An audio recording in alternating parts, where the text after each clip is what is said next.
ces informations, ces révélations confirment qu'il est possible de lutter contre la fraude fiscale et toutes les informations qui seront livrées donneront lieu à des enquêtes des services fiscaux et à des procédures judiciaires. Nous avons voulu, la France, depuis plusieurs années, être à l'avant-garde des mouvements au niveau international pour plus de transparence, pour moins d'optimisation fiscale et pour la lutte contre le blanchiment. Et nous voyons qu'à mesure que nous avançons, que nous signons un certain nombre de conventions, il y a la possibilité de connaître davantage.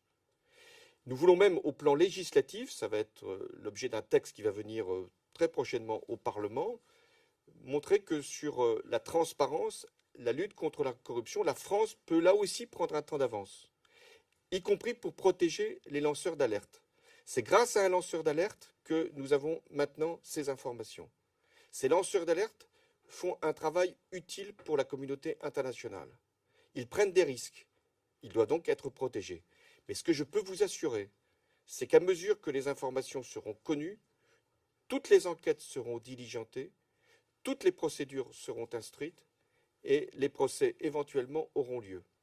Vous savez que depuis plusieurs années, nous menons cette lutte contre la fraude fiscale. Rien que pour l'année 2015, 20 milliards d'euros ont été notifiés à ceux qui avaient fraudé pour que des sommes équivalentes soient récupérées. Sur ces 20 milliards, nous avons déjà repris 12 milliards d'euros. Alors si je puis dire, c'est une bonne nouvelle que nous ayons connaissance de ces révélations, parce que ça va nous faire encore des rentrées fiscales de la part de ceux qui ont fraudé. Donc je remercie les lanceurs d'alerte, je remercie la presse qui s'est mobilisée, et je ne doute pas que nos enquêteurs sont tout à fait prêts à étudier ces sujets, ces dossiers et ces cas pour le bien d'abord de ce qu'on peut penser être la morale, et aussi pour le bien de nos finances publiques. Merci.